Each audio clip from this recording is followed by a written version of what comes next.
Good morning. Fellow citizens, have you had enough yet? Are you tired of politicians and so-called experts talking out of both sides of their mouths, making promises they won't keep, and spewing false facts like raw sewage out of a drain pipe? I know I have had enough.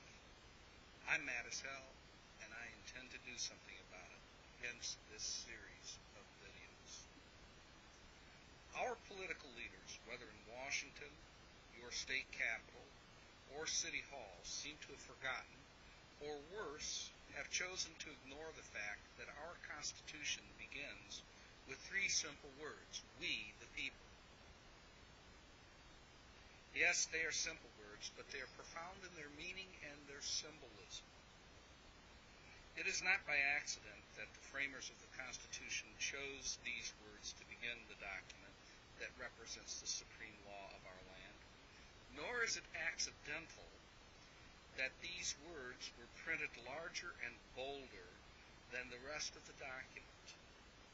The framers of the Constitution understood, as our leaders today seem to have forgotten, that all government ultimately rests and gains its authority from the consent of those being governed. Ladies and gentlemen, it is time that we, the people, take our country back. And there is only one non-violent way that we can do that, and that is by exercising our most important right and responsibility as a citizen: the right to vote. But in order to vote intelligently, you must inform yourselves about the issues and candidates that you are voting on. If you are not willing to inform yourself about the issues and candidates and are unwilling to vote, then you deserve the government that you get. Medical professionals and bodybuilders are often quoted as saying, "Use it or lose it," in reference to the human body. I assert the same is true regarding our right to vote. If we don't use it, we will assuredly lose it. Over the next few weeks, watch this channel for information and discussion of the critical issues and problems facing this nation. In these short videos, I will not engage in name-calling or in group bashing. I will present my point of view about the issues of the day facing our nation. I am a moderate, as I believe most of you are moderates. As a moderate, I believe the following about what is happening in our country today. First, I believe that government has a role to play in dealing with the issues and problems our nation faces. But I also believe that we the people need to clearly convey exactly what role we want the government to play in dealing with the issues and problems our nation faces. A national debate without venom and name-calling would be helpful. Second, I believe that both major political parties have put party success ahead of the well-being of the people, and that perhaps it is time for a new political beginning in this country if the Republicans and Democrats cannot or will not put aside partisanship to work on the nation's problems.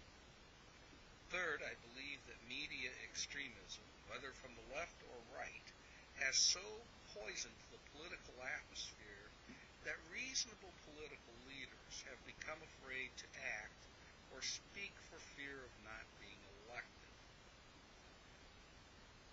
It is time that we turn off the voices of extremism by boycotting their sponsors, or by simply turning off or changing the channel on the radio or television when these so-called extremists such as Glenn Beck and Howard Stern, Rush Limbaugh, and others of that ilk come on the radio and begin to spew their venom. If we remove their financial backing, or better yet, just simply don't listen anymore to what they have to say, then eventually they will fade away and become as meaningless as their so-called expertise is nonsense. Fourth, I believe that reasonable people, speaking without harshness and venom, can find common ground for compromise when they have principled disagreements. If I am wrong about this, ladies and gentlemen, then weep for the future of this nation, because we will never be able to work on or solve the problems confronting our society. Over the next few weeks, I will be discussing various issues of importance to our nation, and I will then discuss next the role of government in our society. Thank you for listening and viewing. Have a good day.